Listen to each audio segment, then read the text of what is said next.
मानवाचे विकास, मानवाची प्रगती किती झाली आहे हे कशावरती निर्भर आहे, तर ते निर्भर आहे 3 गोष्टींवरती. पहिलं म्हणजे तुमचं शिक्षण. बाबासाहेबांनी सांगितलेलं आपल्याला, शिक्षण हे वाघिणीचे दूध आहे आणि जो तो पिईल तो गुदगुदल्याशिवाय राहणार नाही. हे शोषण फक्त भांडवलदारांनीच केलेलं नाही, तर ते सरकारने, पण त्यावेळेला कुठलं सरकार होतं? इंग्रज सरकार होतं. त्या इंग्रज सरकारनेही केलेलं आहे. ह्या दोघांनी मिळून माझ्या गरीब कामगार बंधूंना लुटलेलं आहे, पिळून काढलेलं आहे. ब्रिटिश सरकाराने एक पाऊल मागं घेतलं आणि बाबासाहेबांना सन्मानाने ती पदवी दिली. DSc पदवी बाबासाहेबांना सन्मानाने दिली. ती पदवी कुणीही अजूनपर्यंत मिळवलेली नाही. जात राष्ट्र विरोधी है, ये हम लोगों को आपस में बंधुता निर्माण करने में रोकती है, एक दूसरे के प्रति मत्सर और द्वेष निर्माण करती है. इसको जितने जल्दी हो सके भारत के लोगों ने इसको खत्म कर देना चाहिए, इसका नायनाट कर देना चाहिए, नाश कर देना चाहिए, ऐसा बाबा साहब ने संविधान सभा के आखिरी भाषण में कहा. बौद्ध धर्म में विपश्यना उसका एक अंग है, इसको हम बिल्कुल भी इनकार नहीं करते. बाबा साहब कहते हैं कि हमें जिस तरह से क्रिश्चियनों का बाइबल है, सिखों का गुरु ग्रंथ साहिब है, मुसलमानों का कुरान है, उसी तरह से बौद्धों का भी एक बाइबल होना चाहिए. और इसलिए बाबा साहब ने कहा कि हमें बुद्ध की वो बातों का एक बाइबल तैयार करना होगा जो बुद्ध ने प्रचार किया है.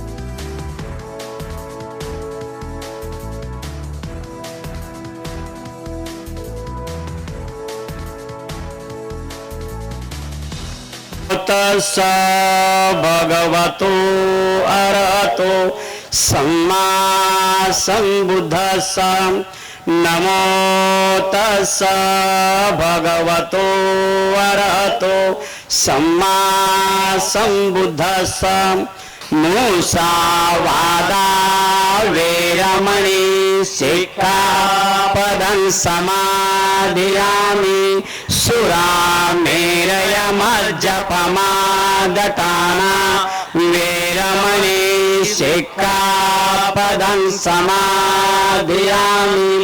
साधु साधु साधु.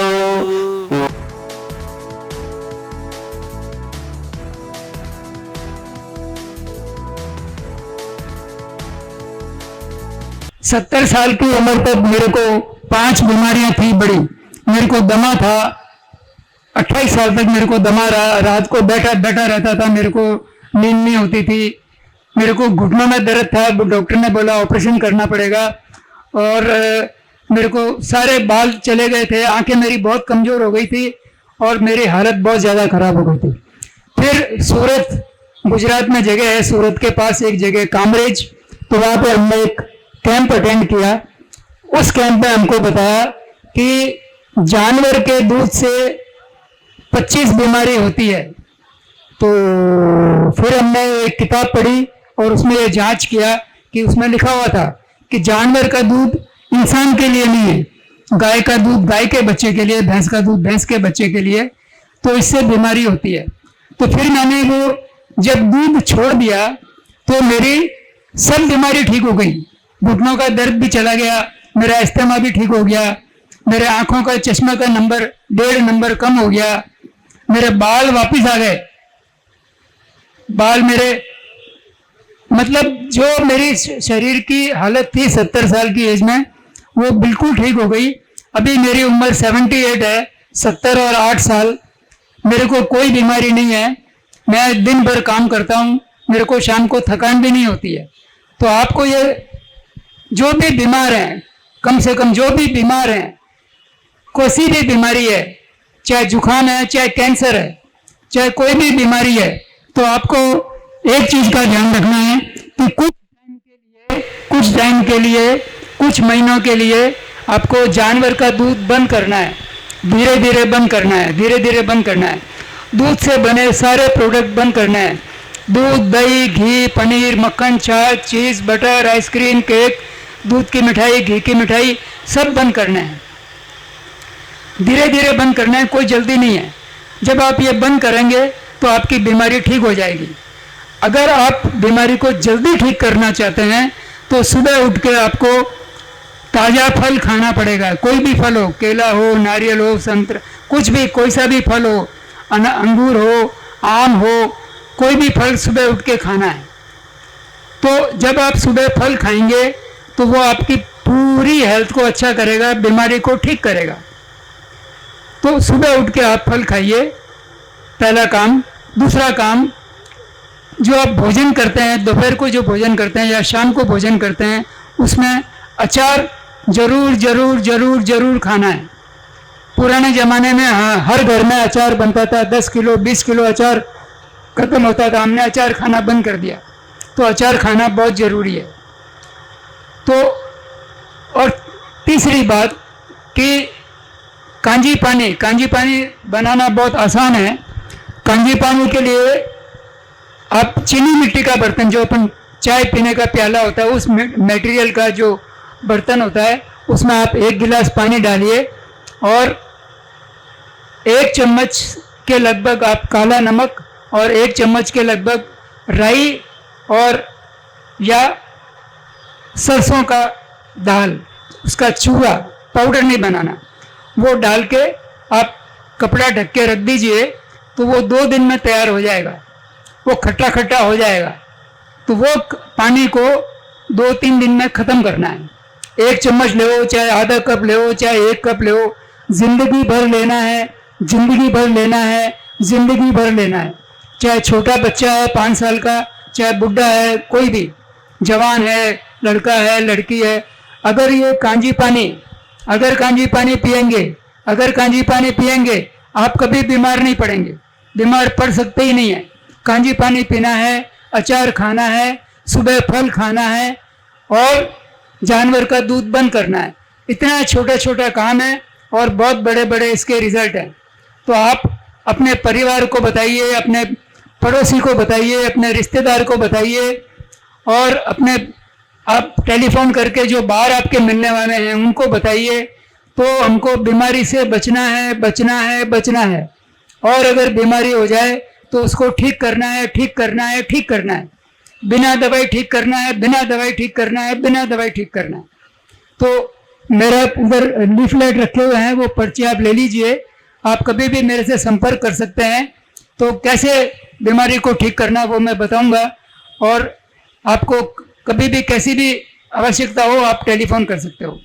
अब जो हमको एक चीज़ समझनी है कि ये जो है नजला, जुखाम, उल्टी, दस्त, बुखार, ये बीमारी नहीं है।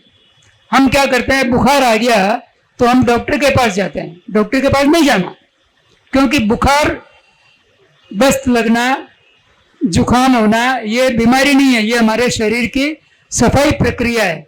तो इसको चलने रहने देना चाहिए। अगर बुखार बहुत ज़्यादा तेज है तो शरीर को ठंडा कर सकते हैं, तो वो बुखार चला जाएगा। और दूसरा, जब बुखार आता है तो हमको आराम करना है, आराम करना है, आराम करना है। 2 दिन तक कुछ खाना पीना नहीं है, 2 दिन तक कुछ खाना पीना नहीं है, 2 दिन तक कुछ खाना पीना नहीं है। और अगर भूख लगे, प्यास लगे तो नारियल पानी पी सकते हैं, नारियल पानी पी सकते हैं, नारियल पानी पी सकते हैं। तो आपका 2 दिन में बुखार ठीक हो जाएगा। तो इस तरह से करके अगर हम अपने शरीर, मुख्य कार्य आपको सबको करना है, अपने परिवार को, दोस्तों को, सबको 2 बात बतानी है। लैट्रिन कैसी होनी चाहिए, लैट्रिन कैसी होनी चाहिए, जैसे चिड़िया को होती है। चिड़िया तुरंत लैट्रिन करती है, उड़ जाती है। हम जाके अंदर बैठते हैं, 5 मिनट 10 मिनट बैठना नहीं है, तुरंत करना है। तो उसके तुरंत करने के लिए, और वो 1 पीस होना चाहिए, टुकड़े टुकड़े में नहीं होना चाहिए, नरम होना चाहिए। तो ये करने के लिए हमको थोड़ा खान पान बदलना होगा। अपना ये फ्लावर की सब्जी खानी होगी, बोपला खाना होगा। तो इस तरह से खाना पीना अपना बदलेंगे। और सबसे ज़रूरी चीज़ जो हम खाते हैं, चाहे केला खाओ, चाहे रोटी खाओ, हमको चबा चबा के लार मिला के, लार जो है ये अमृत है। जितनी लहर पेट में जाएगी हम बीमार पड़ ही नहीं सकते। तो इस तरह से छोटी छोटी बातों का ध्यान करेंगे तो आपको बहुत बड़े बड़े रिजल्ट मिलेंगे। तो बच्चों को सिखाइए, बच्चों को सिखाइए, बच्चों को सिखाइए और सबको बताइए। धन्यवाद। मानवी विकास निर्देशांक म्हणजे माणसाची प्रगती किती झाली आहे याचा निर्देशांक काढला जातो। तर या निर्देशांकामध्ये म्हणजे सिरियल वाईज जे आहे ते कोणती कंट्रीमध्ये मानवाचा विकास झालेला आहे हे सांगितलं जातं। तर त्या सिरियलमध्ये 193 देशांचा समावेश आहे आणि या 193 देशापैकी आपल्या जो देशाचा नंबर आहे तो खूप खालवलेला आहे। म्हणजे तो नंबर जर तुम्ही मला विचारलं तर हा नंबर कितवा नंबर आहे तर 134व्या नंबरवरती आपला भारत देश आहे। म्हणजे आपल्या देशामध्ये बघा मानवाचा विकास किती खालवलेला आहे। आता एखाद्या मानवाचा विकास कशावरती आधारित असतो बघा, मी रांका सरांवरती येणार आहे। मी बोललो की हा त्यांच्याशी संबंधित त्यांनी जी माहिती दिली त्याच्या संबंधित जुडलेला आहे। तर मानवाचे विकास, मानवाची प्रगती किती झाली आहे हे कशावरती निर्भर आहे तर ते निर्भर आहे 3 गोष्टींवरती। पहिलं म्हणजे तुमचं शिक्षण। बाबासाहेबांनी सांगितलेलं आपल्याला शिक्षण हे वाघिणीचे दूध आहे आणि जो तो पिईल तो गुदगुदल्याशिवाय राहणार नाही। शिक्षणानंतर दुसरी जी गोष्ट आहे ती म्हणजे तुमचा राहणीमानाचा दर्जा। तुम्ही कशा प्रकारे राहता, तुम्ही कुठे राहता, तुम्ही कसे कपडे घालता, तुम्ही कसे काय खाता तुम्ही, तर हा आहे तुमचा राहणीमानाचा दर्जा। तुम्ही किती कमवता हा आहे राहणीमानाचा दर्जा। म्हणजे ह्या 2 गोष्टी असतील तर बोलूया की तुमची प्रगती झालेली आहे। आणि तिसरी गोष्ट जी आहे ते म्हणजे ज्याचं महत्व आता सुरेश रांका सरांनी सांगितलेलं आहे ते म्हणजे तुमचं आरोग्य। आणि हे जे आरोग्य जोपर्यंत तुमचं टिकणार नाही तोपर्यंत तुमचा विकास झाला आहे, तुमची प्रगती झाली आहे, तुमची डेव्हलपमेंट झाली आहे असं कधीही तुम्हाला म्हटलं येणार नाही। म्हणजे समजा तुमच्याकडे शिक्षण आहे, तुमचा राहणीमानाचा दर्जा चांगला आहे आणि तुम्ही डायबिटीजने पीडित आहात, पीडित आहात, तुम्ही ते टीबी नावाच्या रोगाने पीडित आहात, तुम्ही HIV एड्सने पीडित आहात, तर तुमच्या शिक्षणाचा आणि तुमच्या राहणीमानाचा काहीही उपयोग नाही। त्यामुळे तुमच्या आरोग्याकडे लक्ष देणं हे अति महत्वाचं आहे, जेणेकरून तुमची एकंदरीतच प्रगती जी आहे ती साधली जाईल। आणि या प्रगतीच्या जो रँकिंग काढला जातो, जो क्रमांक काढला जातो वेगवेगळ्या देशांचा जागतिक स्तरावरती, तर त्यामध्ये 193 देश आहेत आणि या 193 देशापैकी आपल्या देशाचा नंबर हा 132व्या नंबर क्रमांकावर, 132 134व्या काहीतरी क्रमांकावर आहे। म्हणजे पहिल्या 100 मध्ये सुद्धा बघा आपला देश यामध्ये नाहीये, तर कितीही लाजिरवाणी गोष्ट आहे।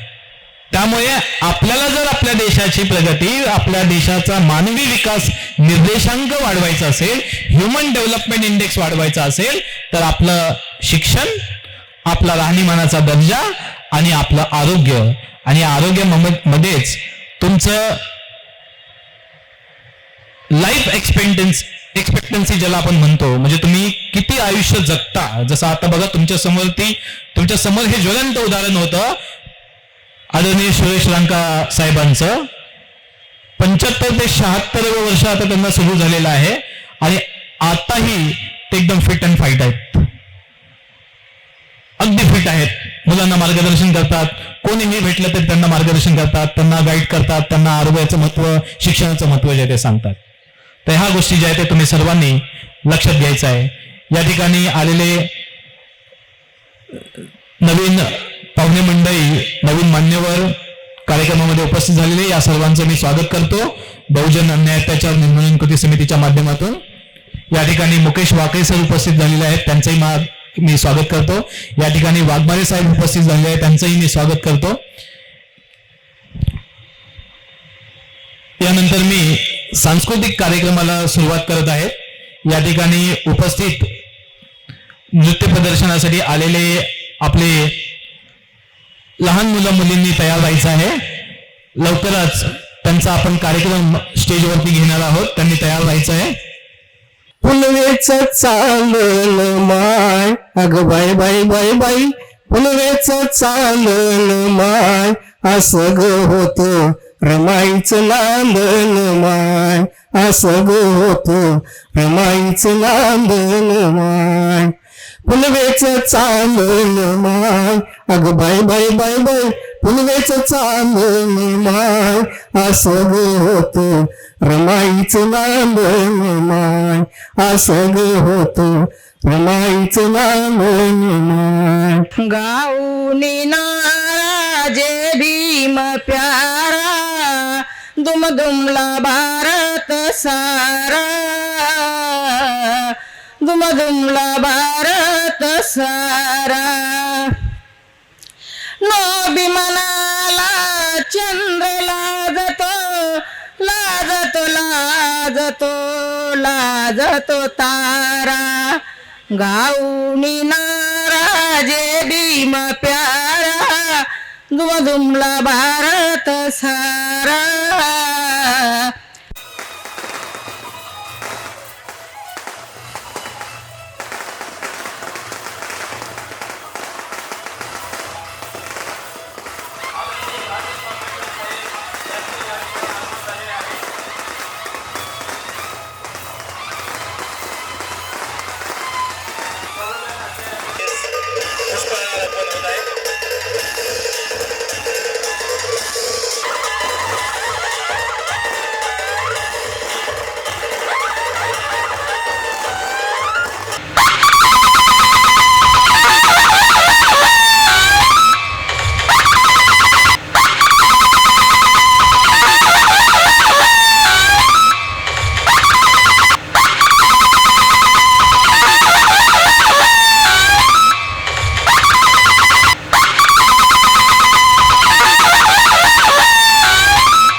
खांद्यावर, प्रेत लेकरांची उचलून खांद्यावर, कशी राहिली ती माय.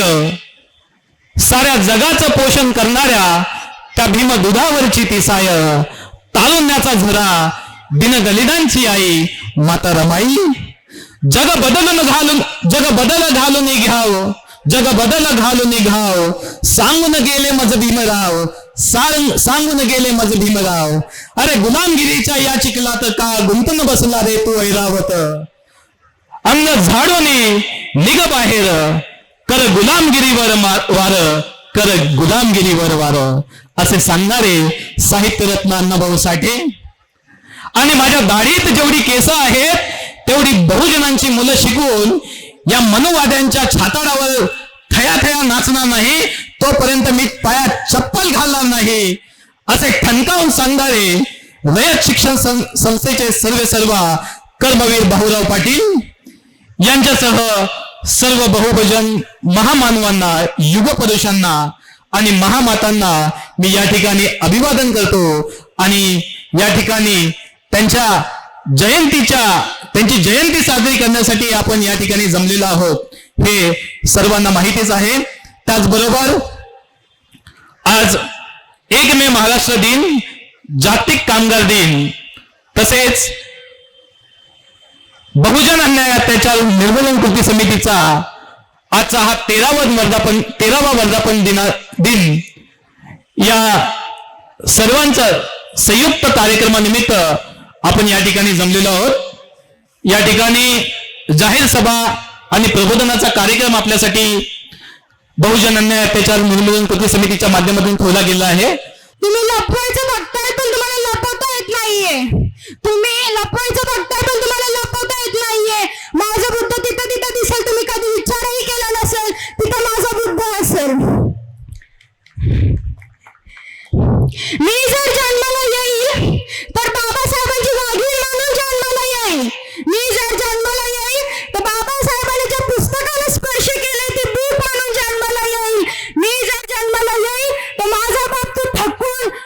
कष्ट करून जो यायचा झाडाच्या खाली सावलीला, ती सावली म्हणून मी येईन. मी जर जन्माला येईन तर माझ्या बाबाच्या कोटचं बटन म्हणून जन्माला येईन. मी जर जन्माला येईन तर बाबासाहेबांचा घाम म्हणून जन्माला येईन, जो आपल्या सगळ्यांसाठी आज गाळलाय. मी जर जन्माला येईन तर बाबासाहेबांचं रक्त म्हणून जन्माला येईन, तर आपल्या समाजासाठी त्यांनी पाडलाय. मी जर जन्माला आली तर माता रामांचा पदर म्हणून जन्माला येईन, जो तिने तिच्या लेकराला सांभाळायला पाडलाय. मी जर जन्माला येईन तर बाबासाहेबांची लेक म्हणून जन्माला येईन, बाबासाहेबांची वाघी म्हणून जन्माला येईन. नाही जन्माला देत मी जिथे जेवणाला लाथ मारीन, पण जन्म बाबासाहेबांची लेक म्हणूनच घेईन. मित्रहो, आज फार आनंदाचा दिवस आहे.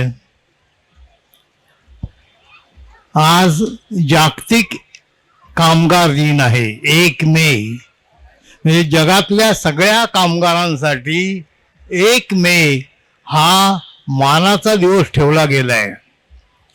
आणि अशा वेळेला ह्या 1 मे मध्ये बाबासाहेबांचं कर्तृत्व काय?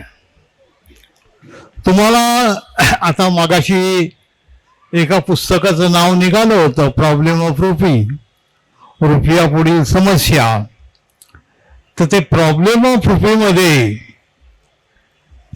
180 पानावर बाबासाहेबांनी भारतातल्या कामगारांची अवस्था वर्णन केली होती. त्यात त्यांनी लिहिलेलं आहे, त्यांनी ते इंग्रजीत लिहिलेलं आहे.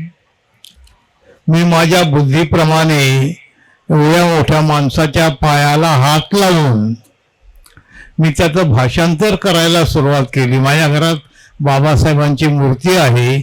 भाषांतर करताना मी मनातल्या मनात बाबासाहेबांना म्हटलं, आपण स्वतः होऊन इथं नाहीत, आपली मूर्ती आहे.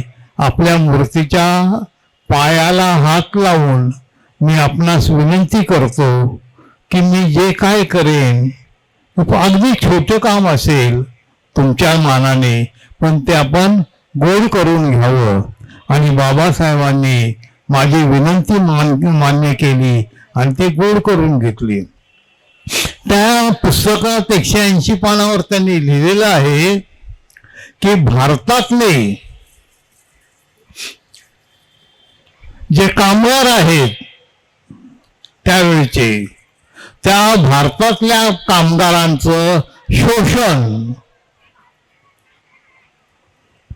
हे शोषण फक्त भांडवलदारांनीच केलेलं नाही, तर ते सरकारने, पण त्यावेळेला कुठलं सरकार होतं? इंग्रज सरकार होतं.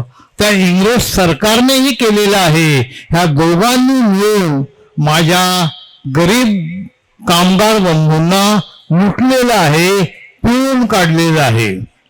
आणि त्यासाठी त्यांनी आकडेवारी सादर केली. कुठलीही वर्तमानपत्रात ही आकडेवारी नव्हती. त्यासाठी ते लंडनमध्ये राहिले आणि लंडनमध्ये जी काही लायब्ररी वगैरे होत्या त्या सगळ्या त्यांनी शोधल्या. आणि त्या शोधातून, त्या संशोधनातून त्यांना सापडलं की कशा प्रकारे सरकार आणि भांडवलदार हे भारतातल्या कामगारांना लुटतंय. त्यांनी ते लिहिलं. लिहिल्याच्या नंतर सरकार म्हणजे ब्रिटिश सरकार रागावलं. त्यामुळे त्यांच्या पुस्तकालाच मान्यता दिली गेली नाही. त्यांचा जो DSCचा जो त्यांचा प्रबंध होता ह्या पुस्तकाच्या मार्फत, तो त्यांनी पास होऊ दिला नाही, त्यांना DSC दिली नाही. पण बाबासाहेब खंबीर होते. सरकार म्हणायला लागलं की आमच्यावरच्या टीका तुम्ही कमी करा. खूप टीका केल्या होत्या. राजकारणातल्या टीका होत्या, समाजकारणातल्या टीका होत्या, सगळ्या प्रकारच्या टीका होत्या. आणि त्या टीका कमी करायला सरकार सांगत होतं, ब्रिटिश सरकार सांगत होतं. बाबासाहेबांनी नकार दिला. ते म्हणाले तर तुमची गेली DSC उडत, मला त्याची काही इतकी ही नाही. मी स्वतःच एवढा मोठा विद्वान आहे की तुमची डीएससी माझ्या समोर काहीच नाही. त्यामुळे तुम्ही डीएससी जरी दिली नाही तरी मला त्याची बिलकुल पर्वा नाही. शेवटी ब्रिटिश सरकार, लक्षात घ्या, भारतीय सरकार नव्हे तर ब्रिटिशांचं त्यावेळेला सरकार होतं. नेहरू वगैरे नव्हते, तर ब्रिटिश सरकार होतं. आणि ब्रिटिश सरकारांनी एक पाऊल मागं घेतलं आणि बाबासाहेबांना सन्मानाने ती पदवी दिली. डीएससी पदवी बाबासाहेबांना सन्मानाने दिली. ती पदवी कुणीही अजूनपर्यंत मिळवलेली नाही. अजूनपर्यंत कोणीही डीएससी ही PhDच्या नंतर उच्चातली उच्च पदवी, ती उच्च पदवी कोणीही अजून मिळवलेली नाही. आता हे झालं कामगारांच्या बाबतीत. भारतातल्या कामगारांनी काय करायला पाहिजे? कामगार नेत्यांनी, भारतातल्या कामगार नेत्यांनी व एवढं बाबासाहेब लिहितायत कामगारांबद्दल तर ते आपण अंमलात आणलं पाहिजे. पण इथं जात आडवी आली, इथं जात आडवी आली. बाबासाहेबांची जात, अरे तो तर महार आहे, इतकं मोठं ज्ञान त्याचं आम्ही कसं काय स्वीकारायचं? कारण ते सगळेच्या सगळे कम्युनिस्ट असले तरी ब्राह्मण होते, कम्युनिस्ट असले तरी भाई डांगे, मिरजकर हे सगळे कोण होते? हे सगळेच्या सगळे ब्राह्मण होते. आणि ब्राह्मणांना महाराकडून काय शिकायचं म्हटलं की ते काय त्यांना चालायचं नाही. सगळी संस्था बिघडली तरी चालेल. त्यांनी बाबासाहेबांनी एवढं महत्वाचं लिहिलेलं दुर्लक्षित केलं. त्याला कारण म्हणजे फक्त जात, जातीशिवाय दुसरं काही कारण नाही.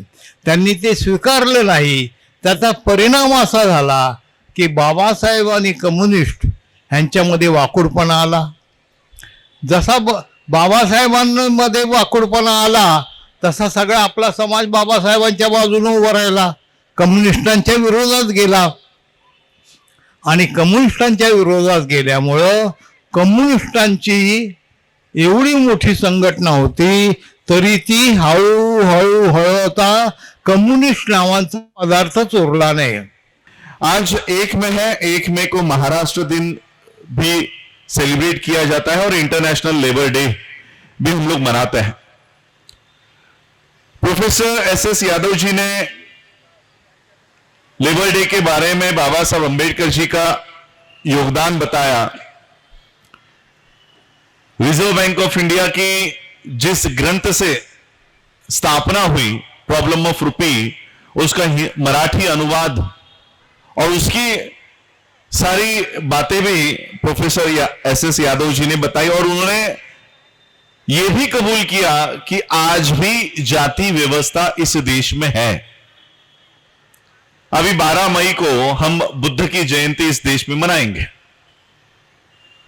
और इसलिए मैं भी यही सोच रहा हूं कि बाबा साहब ने हम लोगों को बौद्ध ही क्यों बनाया, इसके ऊपर आज मैं अपना वक्तव्य रखूं ताकि 12 मई को जब आप बुद्ध की जयंती, बुद्ध पूर्णिमा मनाएं, तब ये बात आपके दिल में रहे कि हम ये जयंती क्यों मना रहे हैं. बाबा साहब अंबेडकर जी का ये लिखा हुआ, उनका लिखा हुआ ने उन्होंने दिए हुए सारे भाषण ये भारत सरकार ने, महाराष्ट्र सरकार ने राइटिंग एंड स्पीचेस के माध्यम से हम लोगों के सामने प्रस्तुत किए हुए हैं. ये आज भी चैत्य भूमि शिवाजी पार्क में जब 6 दिसंबर होता है तो लाखों करोड़ों रुपए के ये बिकते हैं. यही नजदीक मुंबई के चर्नी रोड प्रेस में भी ये अवेलेबल है. ये एक एक भाषण जो बाबा साहब का इसमें दर्ज है, लगभग 2-2, 3-3 घंटे तक बाबा साहब ने भाषण किया हुआ है जो इसमें दर्ज है.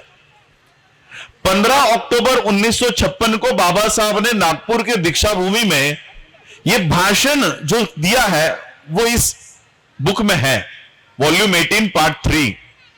जब हम ये भाषण कंटिन्यूस पढ़ते हैं विदाउट एनी ब्रेक, अगर हम पढ़ते हैं तो लगभग 2 से 2.5 घंटे लगते हैं. सोचो, पढ़ने में अगर 2 से 2.5 घंटे लगते हैं हमारे जैसे लोगों को, तो बाबा साहब एट द एज ऑफ 66, 1956 में, जो व्यक्ति अब 2 या 3 महीने में इस दुनिया में नहीं रहेगी, वो व्यक्ति खड़े होकर उन्होंने ये भाषण दिया होगा तो कितना देर लगा होगा। बाबा साहब ने लगभग 2 से 3 घंटे खड़े रहकर यह भाषण दिया है। यह भाषण हम घर में बैठकर, एसी के हॉल में बैठकर, रूम में बैठकर, सोफे पर बैठकर पढ़ने को तैयार नहीं है। बाबा साहब ने कड़ी ठंड में खड़े होकर यह भाषण नागपुर में दिया है। शरीर में प्राण नहीं है तब बाबा साहब ने भाषण दिया है। हम काजू बादाम खाकर भी ये भाषण पढ़ने को तैयार नहीं है। अभी बिहार में इलेक्शंस हो रहे हैं और उसी धरती पर अब जनगणना का, जाति जनगणना का अनाउंसमेंट हुआ है। अब जब जाति गणना होती है भारत में, सिखों को कभी सवाल नहीं पड़ता, क्रिश्चियनों को कभी यह सवाल नहीं आता, जैनों को कभी यह सवाल नहीं आता, उनके मन में यह सवाल नहीं आता, पैदा नहीं होता। वो सवाल आपको पैदा होता है। यह सवाल भारत के, महाराष्ट्र के बौद्धों में पैदा होता है और फिर सोशल मीडिया के ऊपर वो चर्चा, वो बहस चलती रहती है, जात लिहायची की नाही लिहायची, है ना। जाती जनगणना आली की आमच्यामध्ये पहिला प्रश्न असतो की जात लिहावी की नाही लिहावी। पूरे भारत में, केवल महाराष्ट्र के ही नहीं, पूरे भारत के लोगों की यह समस्या होती है कि हमने जाति लिखनी चाहिए या नहीं लिखनी चाहिए। कल ही मैंने मेरे इंस्टा पे एक लाइव आके बाबा साहब का 25 नवंबर 1949 का भाषण कोट किया था। 25 नवंबर 1949 को बाबा साहब ने भारत को संविधान देते समय यह भाषण दिया है कि कास्ट इज एंटी नेशनल, जात राष्ट्र विरोधी है। यह हम लोगों को आपस में बंधुता निर्माण करने में रोकती है, एक दूसरे के प्रति मत्सर और द्वेष निर्माण करती है। इसको जितने जल्दी हो सके भारत के लोगों ने इसको खत्म कर देना चाहिए, इसका नायनाट कर देना चाहिए, नाश कर देना चाहिए, ऐसा बाबा साहब ने संविधान सभा के आखिरी भाषण में कहा। अब सोचो, जो बाबा साहब 25 नवंबर 1949 को भारत के लोगों को कह रहे हैं कि जातियां खत्म करो, यह तुम्हारे पतन का कारण है, यह इस देश के पतन का कारण है, वो बाबा साहब आपको बौद्ध बनाने के बाद जातियां लिखवाना चाहेंगे कि नहीं, अब तुमको मैं बौद्ध धर्म दे रहा हूं, बौद्ध होने के बाद जब जाति गणना के लोग आएंगे तो रिलीजन में बौद्ध लिखो और जाति में महार लिखो और अपनी एक नई पहचान बनाओ, बौद्ध महार।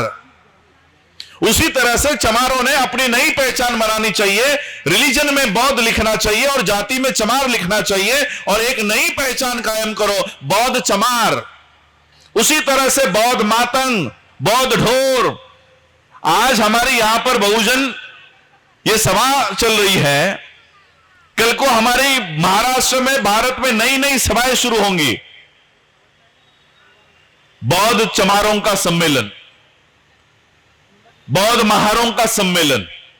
महार कहेंगे ये हमारा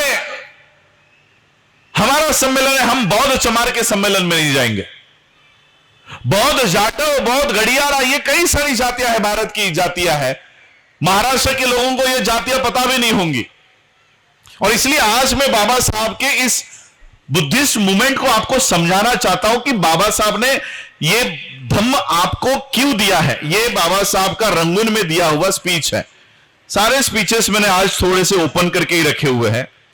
बाबा साहब कहते हैं, देखो अब बहुत लोग ये भी कहते हैं कि बाबा साहब ने हमें जो बौद्ध धम्म दिया वो मेडिटेशन करने के लिए दिया।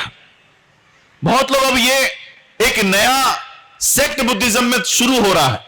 कई यादव सर, कितीतरी बौद्ध विहारात मी असं चित्र बघितलं, तिथे आता बाबासाहेबांचे फोटोही नसतात, गोयंका गुरुजींचे फोटो लावलेले असतात आणि एक नवीन पंथ सुरू झालेला आहे, फक्त विपश्यना करायचं। केवळ विपश्यना, बाबासाहेबांनी आम्हाला बौद्ध धम्म दिला तो विपश्यना करण्याकरिता अशा पद्धतीने आता एक विपश्यना करणारा वर्ग सुरू झालेला है। बौद्ध धम्म में विपश्यना उसका एक अंग है, इसको हम बिल्कुल भी इनकार नहीं करते, क्योंकि मैं वर्ल्ड के अलग अलग बुद्धिस्ट कंट्रीज में जाता हूं, हम उसको रिस्पेक्ट ही करते हैं। अब मैं 4 तारीख को वियतनाम में जाऊंगा, वहां पर लगभग 140 बौद्ध देशों के लोग वहां पर आएंगे। यूनाइटेड नेशंस की वो कॉन्फ्रेंस हो रही है और सारे बौद्ध देश वहां पर बुद्ध जयंती के लिए वहां पर हम सभी लोग इकट्ठा हो रहे हैं। अब अलग अलग देशों के लोग अलग अलग तरह से बुद्ध की जयंती वहां मनाते हैं, तो हमारा बुद्ध कौन सा है? यह बाबा साहब की 1954 में दिया हुआ रंगून का स्पीच। बाबा साहब लिखते हैं, I have to emphasize this because, मैं उससे पहली एक लाइन पढ़ना चाहूंगा। The preparation of Buddhist gospel, बाबा साहब कहते हैं कि हमें जिस तरह से क्रिश्चियनों का बाइबल है, सिखों का गुरु ग्रंथ साहिब है, मुसलमानों का कुरान है, उसी तरह से बौद्धों का भी एक बाइबल होना चाहिए। और इसलिए बाबा साहब ने कहा कि हमें बुद्ध की वो बातों का एक बाइबल तैयार करना होगा जो बुद्ध ने प्रचार किया है। और ये प्रचार करते समय बाबा साहब और एक लिखते हैं, the common man cannot be expected to read the 73 volumes of Pali canon. एक सामान्य बौद्ध, एक सामान्य व्यक्ति बुद्ध की त्रिपिटक को पूरा का पूरा पढ़ लेगा, यह हम उससे उम्मीद नहीं कर सकते। 73 वॉल्यूम्स एक आम इंसान बुद्ध की बातों की पढ़े, यह हम उससे उम्मीद नहीं कर सकते। इसलिए बाबा साहब लिखते हैं, Christianity has a great advantages over Buddhism in having the message of Christ contain in a small booklet, the Bible. This handicap in the way of propagation of Buddhism must be removed. In regard to preparation of Buddha's gospel, care must be taken to emphasize the social and moral teachings of Buddha। बाबा साहब लिखते हैं कि जिस तरह से क्रिश्चियनों के पास एक Bible है, उसी तरह से बौद्धों का भी एक बाइबल होना चाहिए। और बुद्ध का ये गॉस्पेल तैयार करते समय हम लोगों को एक उसमें केयर करनी होगी कि बुद्ध की सोशल और मॉरल टीचिंग्स को बढ़ावा दिया जाए, बुद्ध की सामाजिक और नैतिक शिक्षाओं को लोगों के सामने प्रचार किया जाए। किसी भी स्कूल में सिलेबस में बुक में आपको बाबा साहब, बुद्ध, शिवाजी महाराज, फूले ये नहीं पढ़ाया जाएगा, वो आप लोगों को पढ़ाना होगा। बस इतनी बात कहकर मैं अपनी वाणी को विराम देता हूं। मेरे मित्र श्याम धड़के जी, बहुत दिनों से मैं पहचान में हूँ। वो बहुत अच्छा काम करते हैं, जो संस्था उनकी है उस संस्था के बारे में वो बहुत अच्छा काम करते हैं। और ये 13 सालों से एक काम में गड़े हुए हैं, और वो काम के साथ वो धम्म का काम भी बहुत अच्छी तरह से करते हैं, समाज सुधारने का काम करते हैं। श्याम झड़के जी जो है वो यहाँ के संस्था के पिलर है, संस्था के पिलर है। उनके नेतृत्व में ये संस्था बहुत अच्छे तरह से काम कर रही है। वैसे जिस तरह से आज का पैशन चल रहा है महार आपने उल्लेख किया महार का, किस तरह से आपने लोग ये बातें जानना चाहिए, महार का महत्व क्या है, महार क्या जात है, किस तरह से मोटिवेट किया जा रहा है। आजकल बुद्धिज्म को बताया नहीं जा रहा, मगर महार का ज़्यादा प्रचार नहीं, महार का ज़्यादा प्रचार नहीं होता है। वो आप सब लोगों का एक विचार है कि महार का प्रचार होता है, बुद्धिज़्म का ही होता है, प्रचार होता है बुद्धिज़्म का ही होता है। और हम जो पहले ज़माने के जो महार थे, उन्होंने बाबा साहब का जो आदेश था वो मन में रखा और उसका आचरण किया, उसी के इरादे से हम चलते रहे। बाकी की जो मांग समाज है या और मातंग समाज है या और कोई समाज है, जाटव समाज है, उन्होंने भी हमारे जैसे ही बाबा साहब का जो आदेश था वो अपने मन में रखा और बाबा साहब के आदेश से हम चले। अंबेडकर साहब ने अभी बताया कि रिजर्वेशन के कारण हम आगे नहीं बढ़े। वैसे आप देखेंगे तो हमारे यहाँ महाराष्ट्र में रिजर्वेशन बहुत सालों तक नहीं था। ये जो अपने वीपी सिंह साहब आए थे मंत्री होके, उन्होंने वो रिजर्वेशन दिया। नहीं तो आप अगर समझते होंगे कि हमें रिजर्वेशन पहले से मिला, वो गलत बात है। वीपी सिंह साहब से हमें रिजर्वेशन मिला और वीपी सिंह साहब के बाद हमको रिजर्वेशन मिलना शुरू हो गया। उसके पहले जो हमारी प्रगति हुई, हमारा बढ़ावा हुआ, वो सिर्फ और सिर्फ बाबा साहब के जो ट्रेनिंग ने उन्होंने हमें दे दी, जो आदेश हमें दे दिया, वो आदेश से हम चलते रहे। हमारे लड़के, हमारे लड़कियां ये सब पढ़ते रहे। अभी मेरी लड़के की लड़की MBBS हो गई, उसे रिजर्वेशन नहीं था। वो प्राइवेट कॉलेज में पढ़ी, तो भी हमारी प्रगति हुई ना। हमारी दूसरी एक लड़की वो पायलट होने गई है। वो पायलट के लिए तो कुछ भी रिजर्वेशन नहीं होता। मेरा एक बड़ा लड़का है, 2 नंबर का लड़का, वो भी पायलट हुआ। तो हम जो आगे बढ़े हुए हैं वो रिजर्वेशन के कारण नहीं बढ़े हैं। हम आगे जो बढ़े हैं वो बाबा साहब ने हमें जो आदेश दिया, उस आदेश के सिवाय हमने दूसरा कौन सी भी बात नहीं मानी। उन्होंने कहा था धर्म देव यानी भगवान वगैरह सब झूठ है। हमने भी माना ये झूठ है, हम भगवान की ओर देखते भी नहीं। वहाँ के जाने की तो बात ही छोड़िए, हम उनके ओर देखते भी नहीं हैं। और उसको उस बात से हमारा फ़ायदा हुआ है, क्योंकि हमारी ताकत, हमारा पैसा ये ऐसे गंदे काम में जाने के बजाय ये हमारे लड़के जो है उनको शिक्षा देने के लिए हम वापरते हैं। दूसरा जो समाज यानी OBC समाज जो हमारे हिसाब से, शायद आप मानोगे नहीं मानोगे, उन्हें बाबा साहब की जात नज़र आती है। और वो जात नज़र आने के बाद वो उनको मानते नहीं। अरे काय महाराज का है, क्या सुनने का है। उनका कहने का ऐसा OBC का हिसाब तो ये पक्का हुआ है। उसमें बहुत थोड़े OBC है कि जो बाबा साहब को मानने लगे हैं, मगर बहुत सारे OBC जो है, जो शिवसेना के साथ है, जो BJP के साथ है, उनसे भी हम बातें करते तो ध्यान में आता है कि उन्हें बाबा साहब का जो धर्म परिवर्तन है वो पसंद नहीं आया। वो पुराने धर्म में रहना चाहते हैं। और पुराने धर्म में जो OBC रहे हैं वो कभी ऊपर नहीं आए, वो नीचे ही गए हैं। बाबा साहब की पूजा नहीं करनी चाहिए, बाबा साहब को मन में रखना चाहिए। बाबा साहब को मन में रखना चाहिए। और उन्होंने जो आदेश दिया है, जिसे हम मराठी में शिकवण बोलते हैं, वो आदेश के अनुसार ही चलना चाहिए।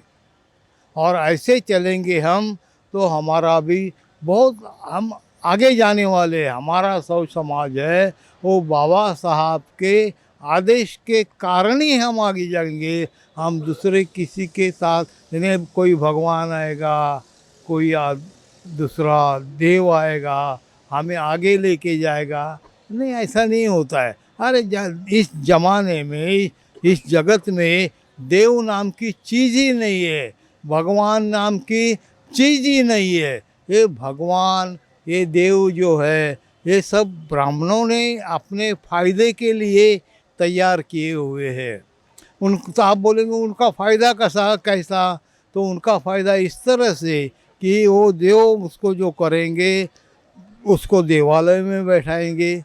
वो जब देवालय में बैठेंगे तो पूजा करने के लिए ब्राह्मण ही आएगा। पूजा करने के लिए ब्राह्मण आएगा तो उस पूजा में पैसा कौन खर्चा करेगा? SC OBC करेगा ना, हम नहीं करते। अरे हम तो उसकी ओर देखते भी नहीं है। हम तो कोई अभी कितने साल हुए, देखो 82 साल हुए, मैं ज़्यादा ही हुआ मुझे, तो कभी ऐसा देवालय में नहीं गया। मैं देवालय में नहीं गया तो भी मेरा कितना अच्छा हुआ है, देखो अच्छा हुआ है ना। मैं देव नहीं मानता, मैं भगवान नहीं मानता, किसी को मानता नहीं, तो भी मेरा अच्छा हुआ है। किसने अच्छा किया है? एक ही,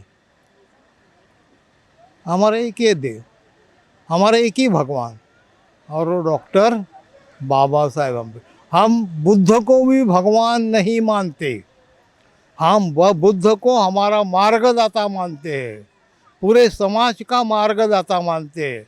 वो हमारा देव नहीं था ना भगवान। वो खुद बुद्ध ने ही बोला है कि देव ना है, काय नहीं, कुछ नहीं है।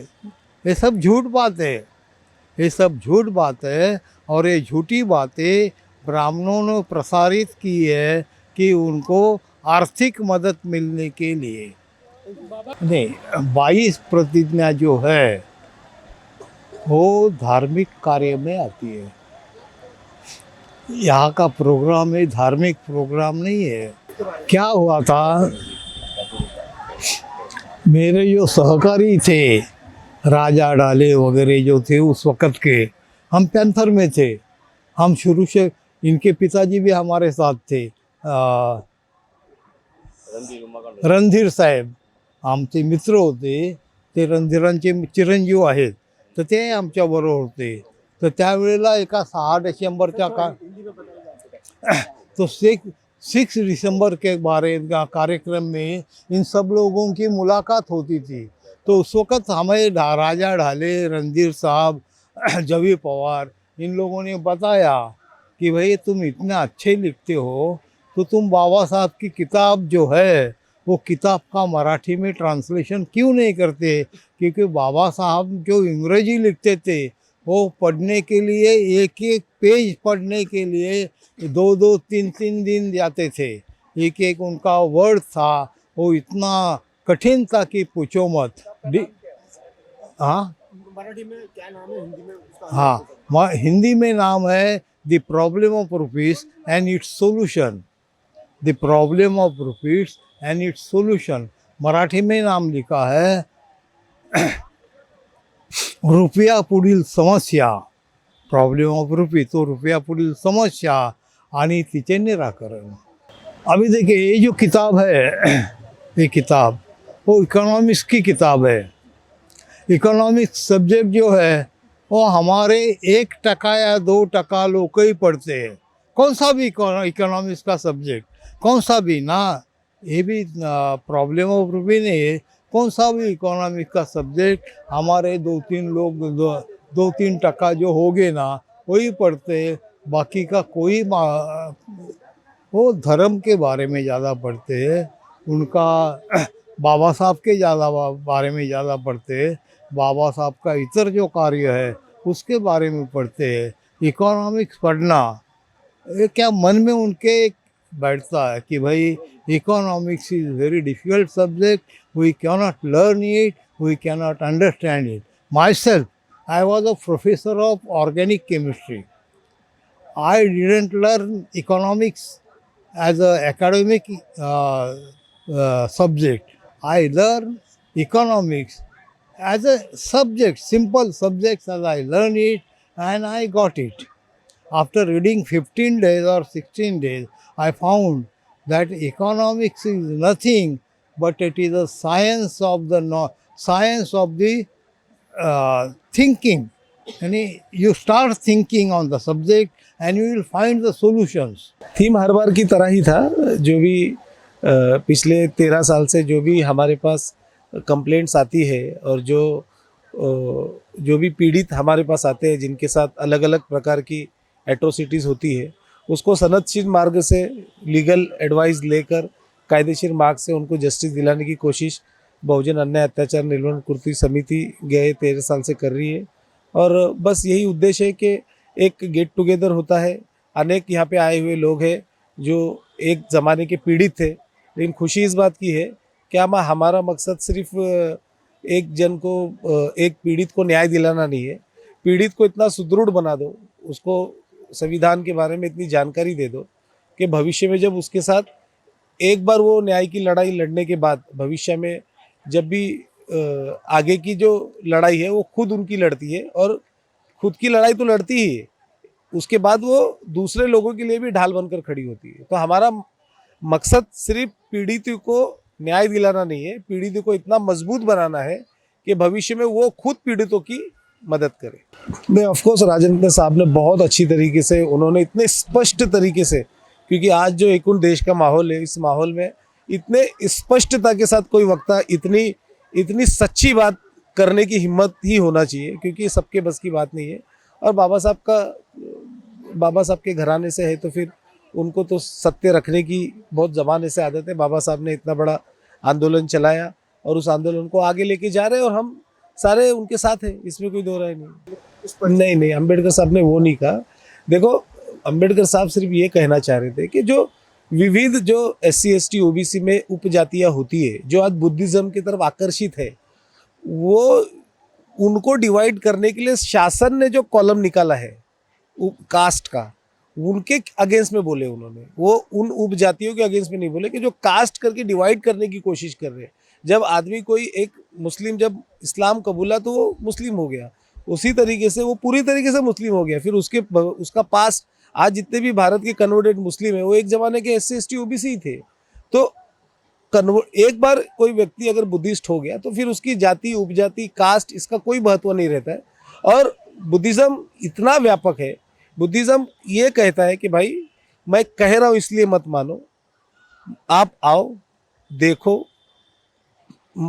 उस पर चलो, आपको समझ में आया तो उसको मानो। इतना स्पष्ट और इतना व्यापक अभी तक का किसी भी मतलब फिलोसफर ने, किसी भी मानवता के मतलब जिन्होंने अभी तक मानवता के लिए संघर्ष किया, उन्होंने कही नहीं है जितनी स्पष्टता के साथ विश्व रत्न जो तथागत भगवान बुद्ध ने कहा है कि मतलब आओ, देखो, सोचो, तर्क करो, अगर समझ में आता है तो इस मार्ग पे चलो, मैं तुमको मुक्ति नहीं दूंगा। इतने स्पष्टता से नहीं कहा किसी अभी तक का धर्म ने कहा है। नहीं, ऑफकोर्स बाबा साहब को पढ़ना भी चाहिए और बाबा साहब को पूजना भी चाहिए, क्योंकि क्या है, देखो, जयंती ये एक उल्लास होता है, इसीलिए तो ऐसे कार्यक्रम भी होना जरूरी है। जयंती का उत्साह जो हमारा एक अकेला इंसान किसी कोने में जो रहता है ना, वो जो रैली है ना हमारी, वो रैली उसका कवच है। हमारी हजारों लोग की जो रैली दिखती है तो कहीं कोने में एक हमारा जो व्यक्ति है ना, जिसके घर में बाबा साहब का फोटो है, उसका सुरक्षा कवच है। तो रैलियाँ भी होना चाहिए, जुलूस भी होना चाहिए, पूजा भी होना चाहिए, लेकिन प्रबोधन के बगैर ये सब बेकार है। तो प्रबोधन होना, इसीलिए ये कार्यक्रम का मालोनी के बिहाफ में आयोजन किया गया है कि हम कल रहे नहीं रहे, लेकिन इस तरह के कार्यक्रम होते रहना चाहिए, ये हमारा मकसद है। हमारी मालोनी हमारी कर्म भूमि है, मालोनी में हमारा जन्म हुआ है। आज मैं मालोनी में रहता नहीं हूँ, लेकिन मालोनी मेरी कर्म भूमि है, मालोनी का मेरा जन्म है। और मालोनी एक ऐसी यूनिवर्सिटी है जो अच्छे PhD वालों को बहुत कुछ सिखा सकती है। तो मालोनी जैसी यूनिवर्सिटी में जो पला बड़ा है ना, वो दुनिया के किसी भी कोने में जाकर राज कर सकता है, अपनी बात रख सकता है, संघर्ष कर सकता है, लड़ सकता है। ये मालोनी ने सिखाया है। देखिए, हम बाबा साहब अम्बेडकर की जयंती तो मनाते हैं और वो जयंती का हमेशा हम लोग जो है वो एंटरटेनमेंट के जरिए जो है वो उसका सेलिब्रेशन हमेशा होते रहता है। बट मुझे लगता है कि एंटरटेनमेंट के साथ कहीं ना कहीं हमारे सारे लोगों का एनलाइटमेंट भी होना चाहिए। एनलाइटमेंट जो है वो एनलाइटन वो होना चाहिए। इस उद्देश्य से हम लोग ये बहुजन अन्याय अत्याचार निर्मूलन कृति समिति हर साल जो है वो ये पिछले 13 सालों से जो है ये प्रोग्राम रख रही है और जनता को हम लोग इस प्रोग्राम के माध्यम से ठीक है विविध जो कार्यकर्ता है, वक्ते हैं, प्रबोधनकार है, इनके जरिए हम लोग उनका एनलाइटमेंट करने की जो है वो कोशिश करते हैं। सबसे पहले तो जिस तरह से बाबा साहब ने कहा है कि शिक्षा ये शेरनी का दूध है और वो जो पिएगा तो वो गुर्राएगा, तो सबसे पहले मेरे युवकों को यही जो है वो संदेश रहेगा कि बाबा साहब ने दिया हुआ जो पहला संदेश है, सीखो, पढ़ो, तो इसी मार्ग को जो है वो पहला इस युवा पीढ़ी को अपनाना चाहिए। बाकी का सारा आगे का मार्ग जो है वो आपको बाबा साहब को पढ़ते ही जो है वो आपके सामने जो है वो खुला हो जाएगा।